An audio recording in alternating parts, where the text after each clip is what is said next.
Hey guys, so this will be kind of a review of the syllabus for the Graphic Design 450 class, which is the portfolio capstone course for the Graphic Design degree. Spring semester 2023, Mondays, we'll meet once a week, 3 to 3:50 in Cowan Hall, room 112, which is the Mac Lab. This is 4 credit hours, so it's one more credit than you're probably used to. My phone number, probably the fastest way to get a hold of me is to text me. And you can email me at my edu address or in Brightspace, that also works, but texting is definitely the fastest way to get a hold of me. So course description, this is the capstone course for the graphic design degree, and this course will illustrate how visual design concepts can be used to solve commercial graphical arts problems. So basically the main thing that you're going to be doing in here is creating a personal professional portfolio, and it will demonstrate your design ability, creativity, communication skills, and it will emphasize design, layout, illustration, typography, photography, painting. Basically everything that you've learned along the way will be included in this portfolio. And it's basically, the course is really intended to aid in the establishment of your career. So when you leave, your portfolio is ready, you can start applying for jobs. And so we're going to be using the Adobe software as the primary tool for client projects, at least in this course. And my main role for this course is I kind of serve as art director, and I can help you with your projects. I can give you advice, help you with the software, or just design advice. And we meet about once a week, like I said, on Monday from 3 to 3:50. And I'm just going to hold you to certain standards, design-wise, and then also just timeline. Make sure that you're meeting the deadlines. It's important to meet deadlines, especially with this class. There's just kind of a lot to cover. And you're going to be working with clients, basically, for this class. For a lot of this class, you're going to have 3 client projects. So you're going to get that experience working with real-world clients and projects. So yeah, there's going to be 3 of those. And, it will be necessary for you to complete all 3 client projects to pass this course. If you do not complete all 3 client projects, you won't pass the course. If you end up doing more than 3 client projects, that will actually benefit your grade and your portfolio quality, obviously substantially. So that is encouraged if you want to do more. 1 client will be provided to you by me. That's typically the first client. So client project number 1, I will get you in contact with somebody that I believe is a good fit for you, with a project that I think that you will do well with. Basically, I'll get you kind of the contact information for that client, and then it'll be kind of up to you to communicate with that client from there on. I definitely have informed all of the clients that I pick for you for client project number 1. I've informed them all that you guys are students and they are aware of the fact that you're learning, so just be aware of that they are aware that you're students.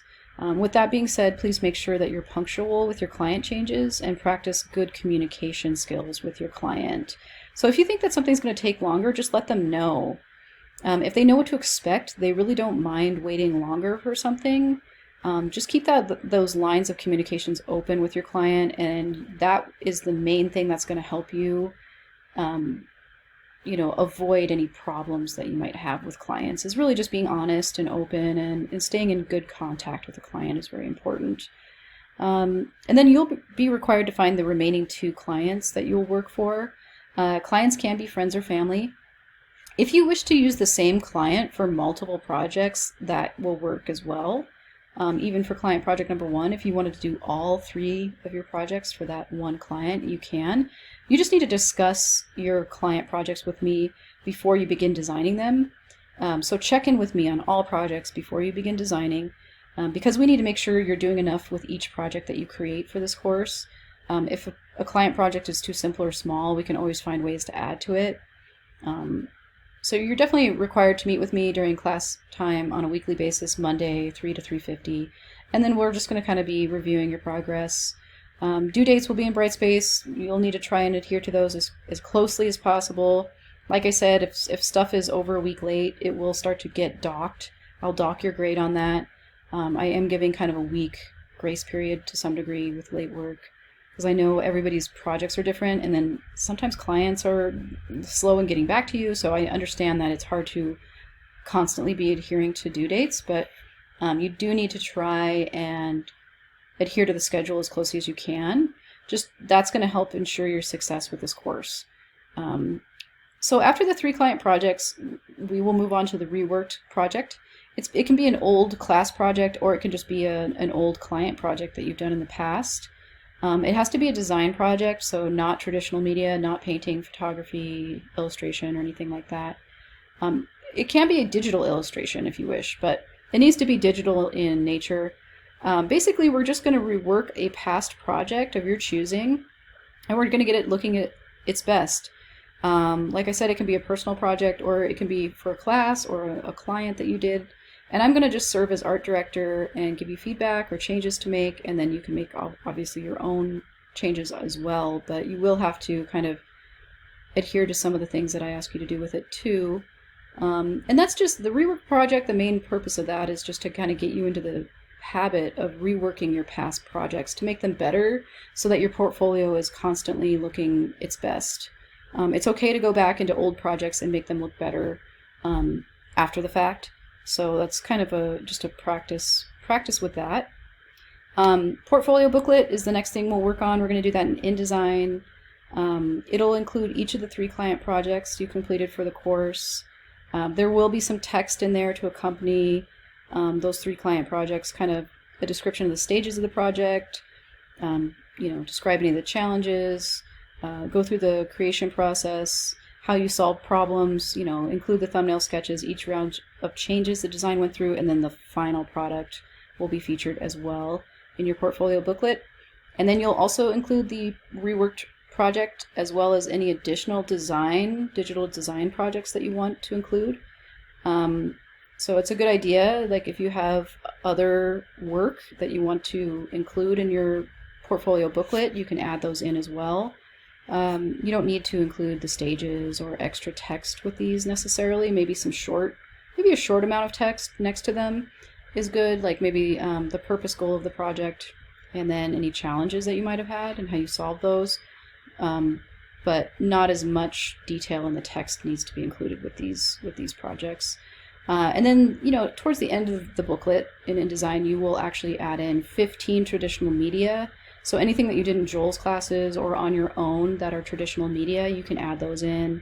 You can add a little text in there as well, kind of explaining each of those projects, any challenges, how you've solved problems, and then how you believe these, you can talk about the final project and how it turned out.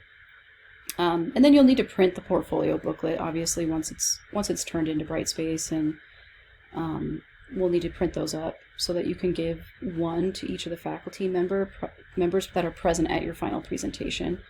And the final presentation is something that takes place during finals week. So that portfolio booklet is going to be something that you print off for the final presentation for finals week. You'll need a physical portfolio as well to house your traditional media pieces, basically. It needs to be a large format physical portfolio. A lot of you probably already have one. You can get them at Ben Franklin, you can get them at the MSU Northern Bookstore. It just needs to do a good job of protecting your traditional media artwork, and it helps you transport it as well. And you'll bring that with you to the final presentation at the end of the semester with your at least 15 traditional media pieces inside of that. And then we will work on a portfolio website. You probably already have a start on that, most of you. We did that in Electronic Design 2, that course that you took with me. But if you don't have one, or if you haven't updated it for a while, you'll need to update that and get that turned in for a grade for this course. And it'll include all of the things that you include in your portfolio booklet, plus the portfolio booklet. And then a link to your resume should be somewhere on your portfolio website as well. Your resume, we will be working on your resume. You'll have to get one ready for the final presentation that you'll print off 3 copies along with the portfolio booklet for all 3 of the members that are attending your final presentation at the end of the semester. So we'll talk about the final presentation that's to take place during finals week. For this course, it's basically just kind of the culmination of all the work that you've done. It's required. You can't pass the course unless you do your final presentation. You're supposed to have Joel and I there, of course, but you're also supposed to have one other faculty member there to witness the presentation. You can invite whoever you wish. There just needs to be one additional faculty member. And so you'll present your portfolio booklet and your portfolio website to us. You will have a copy of your portfolio booklet and resume for each of us faculty present. And then during this final presentation, you'll kind of walk through, what you've done. Your 3-client project, your reworked project, your traditional media, any other works that you've included in your portfolio. And you'll just describe the design goals, the processes, some of the problems that you ran into and how you solved those. And you will also bring your physical portfolio to the presentation. You can set up your traditional media around the room so that we can kind of view those in person before you actually give your presentation. And you'll be responsible for scheduling that presentation. We'll probably do that a couple weeks before the end of the semester. And the presentation needs to be 60 minutes long. You're going to be expected to dress professionally, and you need to practice that at home to make sure it's 60 minutes long. Speak clearly, loudly, so we can hear you. Make sure you're organized. Remember to showcase your strengths and minimize your weaknesses. So required materials for this course: a physical portfolio, subscription to a website management system, such as WordPress, Wix, Squarespace. Those are some of the most popular ones. A personal computer is probably going to be a requirement, either desktop or laptop. If you don't have one, I have some that you can borrow. Just let me know. And you'll probably need the Adobe software as well. Grades: client project number 1, 2, 3 are all worth 15% of your overall grade and are required to pass the course. Rework class project worth 10%. Portfolio booklet 10%. It's also required though. Portfolio website 10% of your grade. Final presentation is worth 20%, and attendance is worth 5. Letter grades: this is a basic, grading scale, and this course schedule. You can go through that on your own and review that. So with that, we're going to follow this pretty closely, but there might be some changes. I know each one of you has a different client, a different project that you're working on, so you might deviate from it a little bit, like with the due dates and everything. But definitely try and follow it as closely as you can. So late work, I do accept late work. Your grade will be cut down for a letter grade, a letter grade for being tardy, if it is tardy. A lot of grades collected for this class are going to be based on a strict timeline.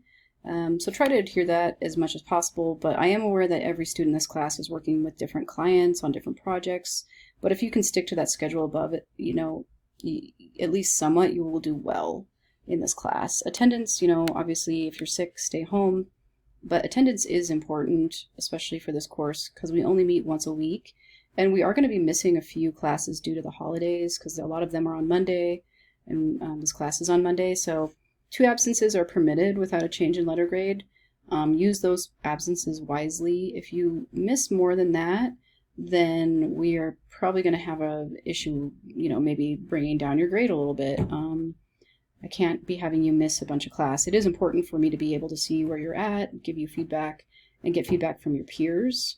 So showing up to class is important. My office hours are Monday, Wednesday, Friday from 2 to 3 p.m. And my office is in Pershing Hall. And I'm generally available in the Mac Lab after class for about an hour as well. And you can just review the academic integrity and misconduct code and the accessibility statement here, tutoring central information, and then Brightspace technical support. I also included that on the syllabus. So there are going to be a few changes. There always is every semester. Every class is a little bit different, but for the most part, this is what you should expect in this class. So anyway, I look forward to seeing what you guys do with this class and getting to see your more mature work that you come up with, and to see you guys graduate this semester. It's going to be really exciting. So anyway, we'll see you guys soon.